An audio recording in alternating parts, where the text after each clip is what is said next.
예수님께서 하신 말씀 중에 가장 빛나고 아름다운 말씀 중에 한 구절이 오늘 본문 말씀입니다. 뭐라고 하십니까? 수고하고 무거운 짐진 자들아 다 내게로 오라. 내가 너희를 쉬게 하리라. 우리 예수님이 두 팔을 활짝 벌리고 우리의 모든 말 못한 사정을 다 아시는 모습으로 우리의 마음을 만져주시듯 수고하고 무거운 짐을 진 나의 아들 딸들아 내게로 온나 내가 너희를 쉬게 하겠다 하시는 것 같습니다. 얼마나 위로가 되시는 말씀입니까? 이쁜 딸만 이쁜 아이들만 나에게 오라. 내 말 잘 듣는 아들 딸만 내게로 오라 라고 하지 않습니다. 누구나 그 누구나 다 내게로 오라 라고 말씀하시죠. 얘야 말할 수 없는 슬픔 속에 있구나. 낭패와 실망 가운데 있구나. 육체의 고통과 빈궁한 삶으로 말미암아 낙심 속에 거하고 있구나. 십자가 은혜를 사모하는 갈급한 심령 속에 있구나. 영원한 집을 바라보며 그 믿음 위에 꿋꿋이 걸어가고 있구나. 다 내게로 온나. 우리 예수님은 누구에게 이 말씀을 하시는 걸까요? 사실 이 말씀을 하고 계시는 우리 예수님의 마음은 기쁘고 즐겁고 행복한 마음의 상태가 아닙니다. 예수님의 현 상황을 보면은 예수님의 마음이 먹구름으로 가득 찬 어두운 가운데 거하신 것 같습니다. 안타깝고 슬프고 화가 나신 것 같은 모습도 언뜻 보입니다. 예수님의 마음을 어둡게 하는 세 종류의 사람들이 나옵니다. 예수님께서 어떤 상황인지 먼저 알아봐야겠습니다. 첫째는 세례 요한입니다. 11장 2절 3절 말씀을 함께 읽도록 하겠습니다. 11장 2절 3절 말씀입니다. 요한이 옥에서 그리스도께서 하신 일을 듣고 제자들을 보내어 예수께 여짜오되 오실 그이가 당신이오니까 우리가 다른 일을 기다리오니까. 세례 요한은 당시 분봉왕 헤롯 안디바가 첫 아내와 이혼한 뒤에 자기 사촌 동생의 아내 헤로디아를 유혹하고 자기 아내로 맞이하여 불법 결혼을 했습니다. 이 부도덕한 행동에 대하여 세례 요한은 공개적으로 지책했죠. 이에 헤롯은 세례 요한을 붙잡아서 지하 감옥에 가두었고 음습한 감옥에서 세례 요한은 그들의 제자들에 의해 간접적으로 예수님에 관련된 보고를 들었습니다. 음습한 환경의 탓, 또 대망하던 메시아의 나라가 곧 임할 것이다 라고 생각했는데 속히 임하지 않음에 대한 의심, 또 뒤죽박죽 섞여 있는 예수님의 이야기를 제자들로부터 듣고 세례 요한은 감옥에서 일시적으로 하나님의 아들 예수님 메시아를 의심했고 시쪽하여 질문하죠. 과연 이 예수도 나와 같은 광야에 외치는 소리 중에 하나인가요? 라고 의심했고 제자들을 통해 의심스러운 그런 마음을 예수님께 전합니다. 오실 그이가 당신이오니까 우리가 다른 일을 기다리오니까. 세례 요한은 일시적으로 예수님을 의심하여 시적한 가운데 있는 상황이었습니다. 두 번째로 예수님의 마음을 어둡게 한 것은 유대인인데 예수님께서 유대인들을 언급하셨습니다. 11장 16절 17절을 함께 봉독하도록 하겠습니다. 12장 16절 17절 말씀입니다. 이 세대를 무엇으로 비유할까? 비유하건대 아이들이 장터에 앉아 제 동물을 불러 이르되 우리가 너희를 향하여 피리를 불어도 너희가 춤추지 않고 우리가 슬피 울어도 너희가 가슴을 치지 아니하였다 한가 같도다. 아멘. 이 말씀은 예수님께서 유대인들을 비유하여 말씀하신 말씀인데 장터에서 아이들이 노는 그 비유입니다. 아이들이 노는데 두 그룹으로 나누어서 놀고 있습니다. 한 그룹이 피리를 부면 다른 그룹은 춤을 추는 결혼놀이를 하고 있습니다. 한 그룹이 실피우면 다른 그룹은 그 장단에 맞추어서 애통하며 가슴을 치는 것이죠. 장례놀이입니다. 결혼놀이이든 장례놀이이든 서로 반응하며 놀이해야 합니다. 그런데 어떻게 한다고요? 반응을 하지 않는 것이라고요. 세례 요한의 회개하라 천국이 가까이 왔도다.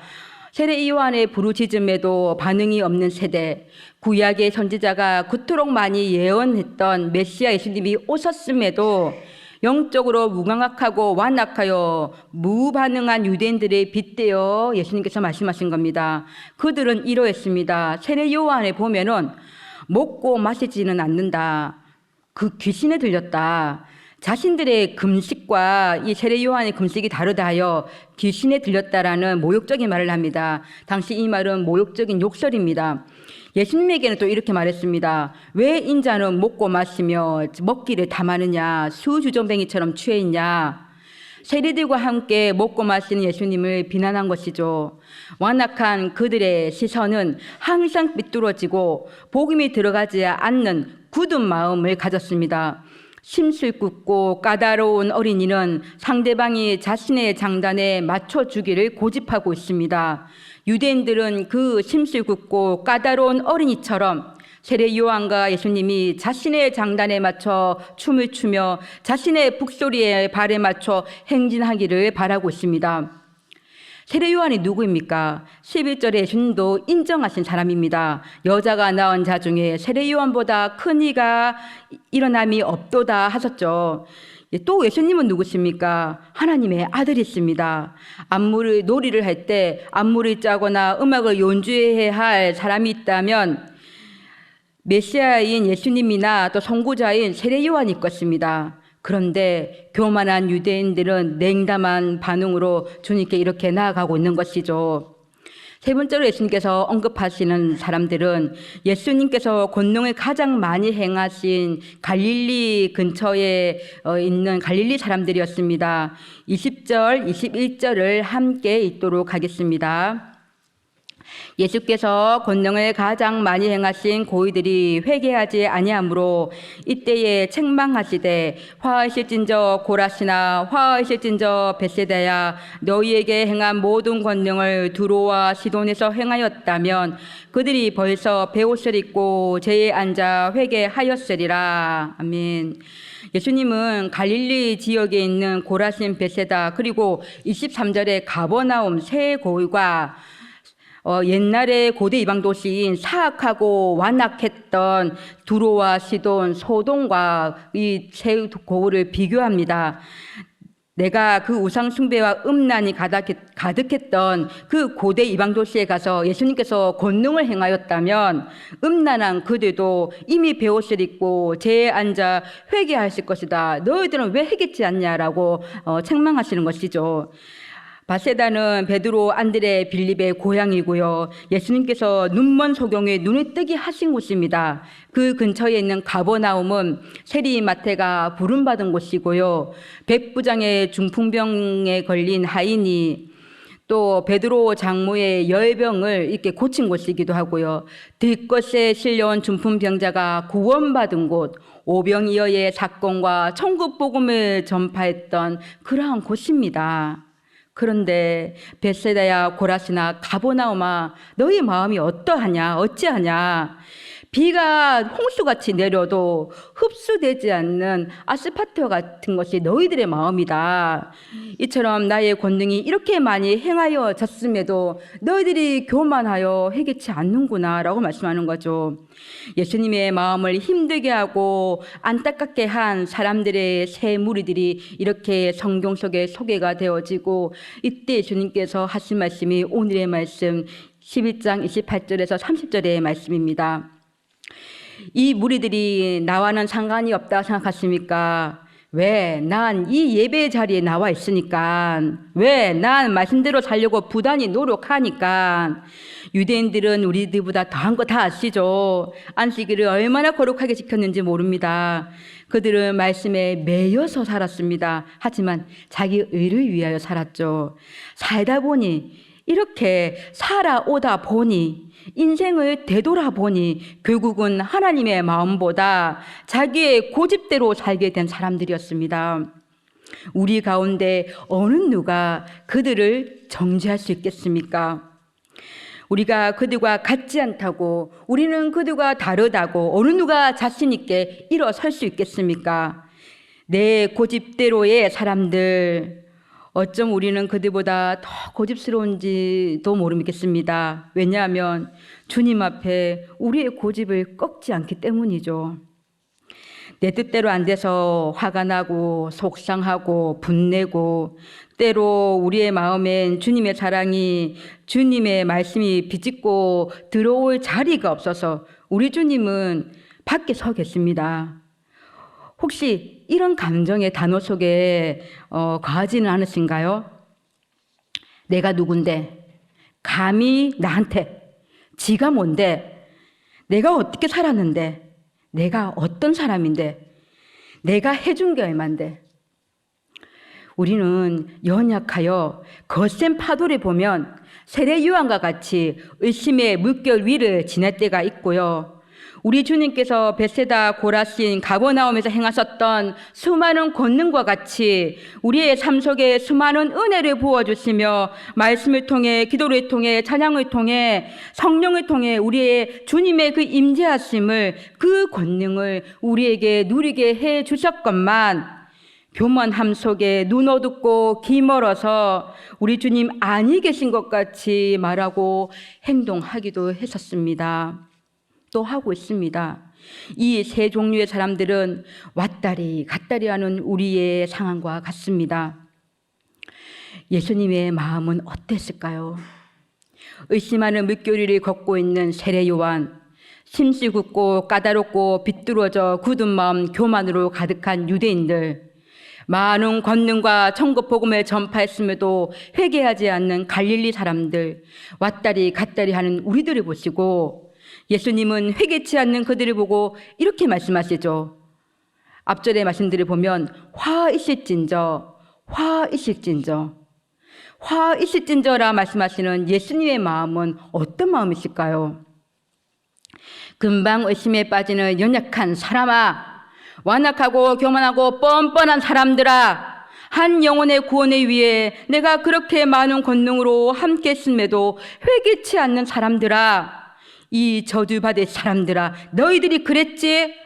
화가 있을 것이다. 심판이 곧 임할 것이다. 이 망할 사람들아.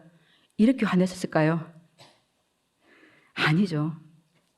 화 있을 진저에는, 이 단어에는 영혼의 불쌍히 여기시는, 그리고 사랑하시는 예수님의 긍휼하심과 안타까움의 마음, 얘들아 돌아온나, 얘들아 깨닫고 돌아온나, 내 마음 알지 않니? 나의 양들아 제발 돌아온나.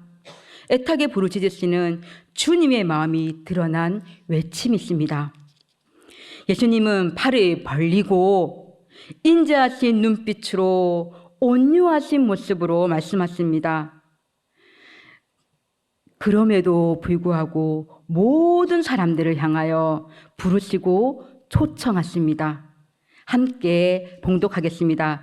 11장 28절 29절 말씀입니다. 11장 28절 29절 함께 읽겠습니다. 수고하고 무거운 짐진 자들아 다 내게로 오라. 내가 너희를 쉬게 하리라. 나는 마음이 온유하고 겸손하니 나의 멍에를 메고 내게 배우라. 그리하면 너희 마음이 쉼을 얻으리니. 아멘. 예수님께서 누구를 부르십니까? 수고하고 무거운 짐진 자들을 부르십니다. 여기서 수고하고 무거운 짐진 자들은 누구를 말하는 걸까요?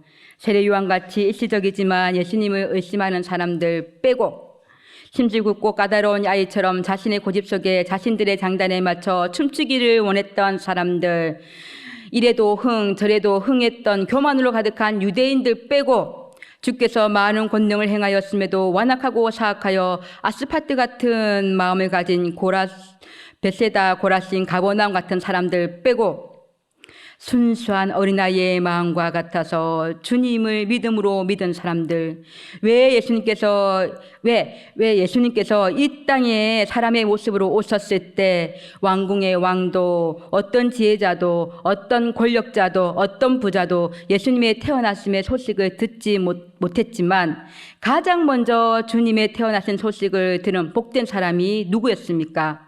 삶에 지친 그리고 어린아이와 같은 목자들이었죠. 하늘엔 영광, 땅엔 평화, 이 땅 위에서 주님의 계시함을 받은 기뻐하심을 입은 사람들입니다. 우리 주님은 오직 이 귀하고 이 복된 자들을 향하여 수고하고 무거운 짐진 자들아 너희에게 쉼이 있을 것이다 라고 두 팔 벌리는 것일까요? 아니죠. 우리 예수님은 그럼에도 불구하고 하나님의 아들로서의 권세를 가지시고 모두를 향하여 두 팔 벌리시며 초대하십니다. 지혜로운 자들 가운데서 동방박사와 같이 지혜와 지식에 집중하기를 그치고 아이들과 같이 되는 자들에게 주님의 이 말씀이 주어지게 되는 것입니다. 예수님께서 두 팔 벌리며 초대한 수고하고 무거운 짐을 지고 가는 모든 자들아 해서 수고하다와 무거운 짐을 지다는 각각 분사 능동형과 분사 수동형으로 쓰였습니다. 분사 능동형으로 쓰인 수고한 사람들은 내가 원해서 자신에 의해서 수고의 그 무거운 짐을 지게 된 사람들입니다.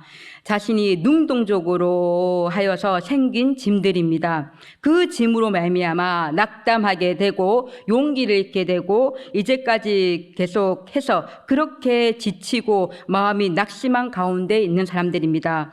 잘 살아보려고 한 남자의 아내로서 또 아이의 부모로서 또 한 어머님의 자녀로서 그렇게 열심히 부딪히며 살아왔습니다. 끝이 없는 집안일에 끝이 안 보이는 집안일에 가도 끝이 없는 세상살이에 수고와 고생살이로 몸도 마음도 지쳤는데 그 지침을 꾸역꾸역 참고 견디다 결국 자신의 영혼을 송두리째 앗아버리고 마는 큰 고통이 되는 수고의 짐을 지고 살아가는 자들을 예수님은 초청하십니다. 또는 하나님을 믿고 하나님의 기쁘신 뜻에 순종하여 열심히 달려왔습니다. 참으로 믿음의 역사와 사랑의 수고와 소망의 인내를 가지고 기쁨으로 달려왔습니다. 그러나 점점 주님의 그 은혜가 일이 되어버리고 기쁨이 이제는 고역이 되어서 하나님은 보이지 않고 교회에만 보이는 시점에 왔을 때 우리의 몸과 영혼은 지쳐 있습니다. 쉼이 필요합니다. 끊임없이 하나님을 기쁘시게 하기 위한 의무로 사람들에게 잘 보이려 애쓰는 의무로 점점 늘어나는 하나님의 말씀에 순종하고 점점 확대되어지는 교회의 전통을 지키려는 의무에 기진맥진해 있는 우리는 가부화 상태인지도 모르겠습니다. 예수님은 그런 자들에게도 두 팔 벌려서 오라고 하십니다. 얼마나 큰 짐을 지고 가는 거니? 지금 너에게 필요한 것은 나의 참 안식과 평안이다. 내가 주는 쉼이다. 나와의 만남이다. 또는 하나님 앞에서 끊임없이 순종하며 기뻐하며 나가기를 원했건만 어느새 자기 자신도 모르게 하나님의 의가 아닌 자신의 의가 되고 하나님보다 사람의 눈이 더 신경 쓰이는 시점에 왔을 때 경건의 모양은 있으나 능력이 없는 외식하는 자가 되어 교회에서 텃주대감 놀이를 하고 있는 자신을 발견하게 될 때 우리는 회의와 죄책감과 상실감으로 우리 영혼은 낭만과 좌절 속에 거하게 됩니다. 하나님 은혜로 시작한 것이 나의 의가 되고 내 영혼의 족쇄가 되어 우리를 짓누르는 가운데 거한 자들에게 예수님께서는 말씀하십니다. 수고하는 아들 딸아 내게로 온나 내가 너를 쉬게 하리라. 우리 예수님은 무거운 짐진 자들을 또한 부르십니다. 무거운 짐을 지다는 분사수동형으로 쓰였습니다. 자신의 원함과는 상관없이 남이 나에게 지워준 짐입니다.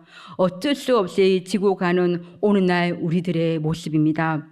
마태복음 23장에 보면 예수님께서 서기관들과 바리새인들을 꾸짖습니다. 그들은 높은 자리에, 바리새인들과 서기관들은 높은 자리에 앉아 행하지는 않고 말만으로 이스라엘 백성들에게 요구합니다. 마태복음 23장 4절 말씀입니다. 함께 읽도록 하겠습니다. 또 무거운 짐을 묶어 사람의 어깨에 지우되 자기는 이것을 한 손가락으로도 움직이려 하지 아니하며 그들은 사람들이 자기의 무겁고 감당하기 어려운 여러 개의 힘겨운 짐들을 사람들의 그 백성들의 어깨에 지우고 그것을 요구합니다. 613개의 세부 율법은 사람들이 지키기에 가혹할 정도로 무거웠습니다. 이것을 계속적으로 그들에게 가중시키는 거죠. 그러면서 자기들은 자신의 한 손가락도 움직이려 하지 않는다는 것입니다. 서기관들이 요구하는 율법을 지키려는 사람들은 이 율법이 그들에게 고통의 멍에가 됩니다. 도저히 들고 갈 수 없는 무거운 짐이 되는 것이죠. 우리에게는 환경에 의해 짐을 지게 된 염려의 짐, 또 자신에 의해 지게 된 탐욕의 짐, 야망의 짐, 성취욕의 짐, 경쟁의 짐, 종교의 짐, 죄의 짐 등이 수동으로 우리를 누릅니다. 수고의 짐이 없는 사람은 없습니다. 주님은 피곤하고 지친 사람들, 수고하고 무거운 짐진 나의 아들과 딸아 내게로 오라 두 팔 벌려 초청하십니다. 예수님의 초청은 세 가지로 명하여집니다. 첫째, 내게로 오라 하십니다. 주님께로 가야 한다는 것입니다. 오라는 따르다라는 뜻으로 우리에게 응답을 요구하십니다. 결단을 요구하십니다. 예수님께서는 주님 의심하는 의심의 물결을 타고 있는 자든 또 고집과 아집으로 예수님의 표적도 복음 메시지에도 무반응했던 교만한 자이든 주님의 권능을 그렇게 많이 보면서도 교만한 마음, 아스팔트 마음이 되어 회개치 않는 강팍한 마음의 자든 어린아이와 같이 순수하고 있는 그대로 복음을 쏙쏙 흡수하며 복음 속에 믿음 속에 거하는 자이든 우리 주님은 우리를 긍휼히 여기시며 지금도 나를 따라오라 간절히 부르십니다. 우리는 교회라는 곳으로 가는 것이 아닙니다. 우리는 목사님에 가는 것도 아닙니다. 예수님께로 가는 것입니다. 오직 믿음을 통해 오직 은혜로 예수 이름을 믿고 신뢰하며 받아들임으로 나아갑니다.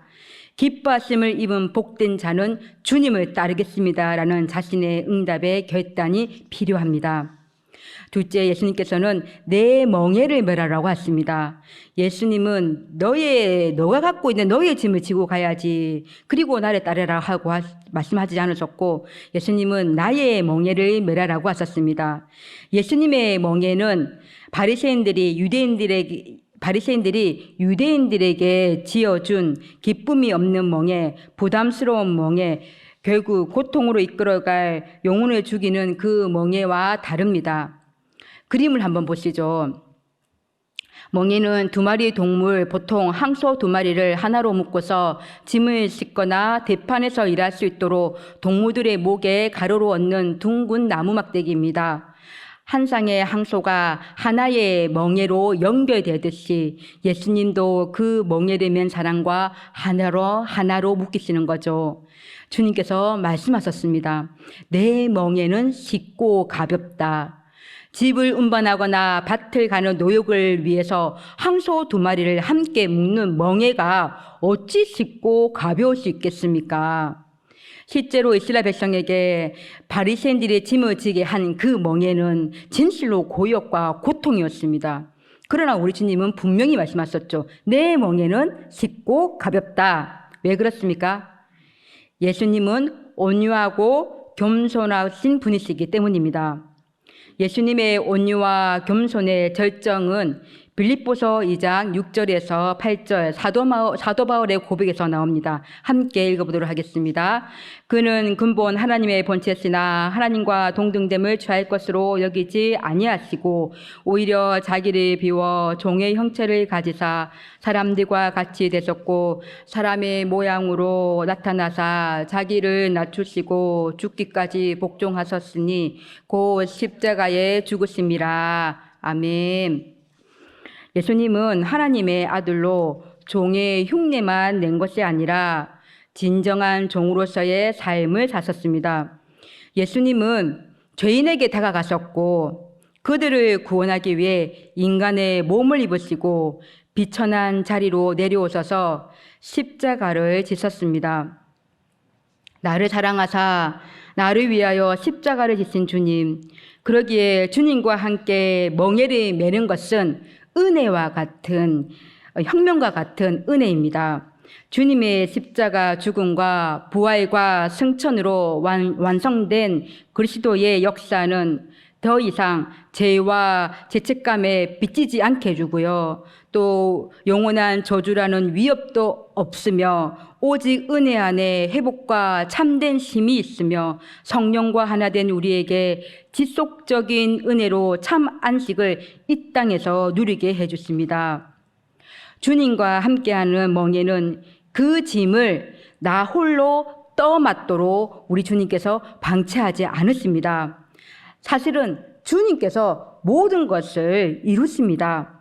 우리는 그냥 그분 곁에 머물러 있기만 하면 되는 것입니다. 그래서 주님과 함께하는 멍에는 새의 깃털처럼 가볍습니다. 주님께서는 나의 멍에를 메고 나에게서 배우라 하십니다.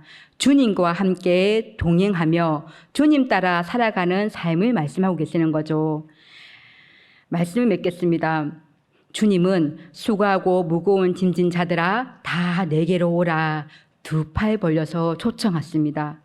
일시적으로 주님을 의심한 세례 요한, 이기주의와 자기 편견, 오만에 빠져 무관심한 유대인들, 예수님의 많은 권능을 몸소 보았음에도 회개치 않는 갈릴리 사람들, 이 세 무리의 공통점은 교만입니다.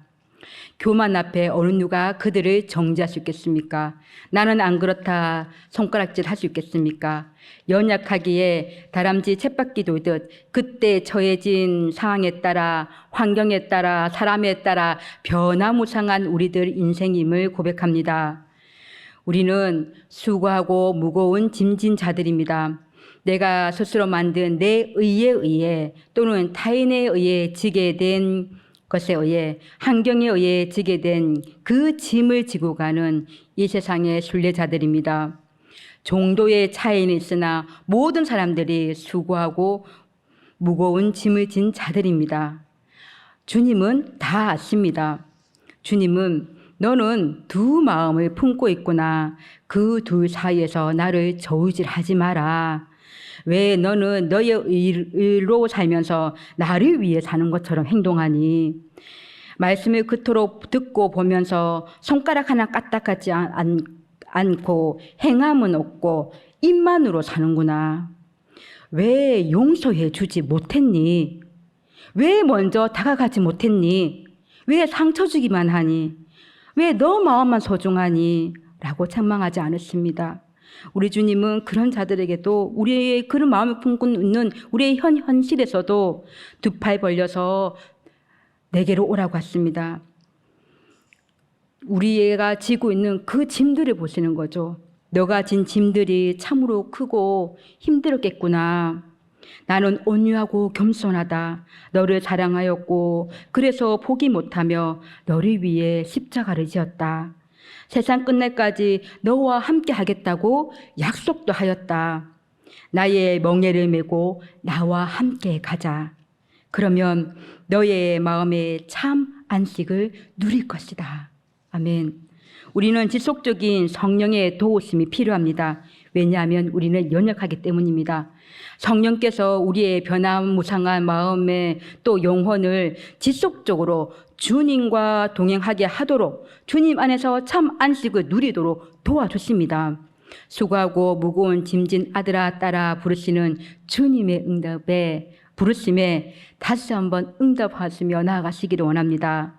다시 한번 주님께로 가고 주님의 멍에를 함께 메고 주님과 동행하는 삶이, 따르는 삶이 얼마나 기쁜 삶인가 소망하며 기대하며 나아가시기를 소망합니다.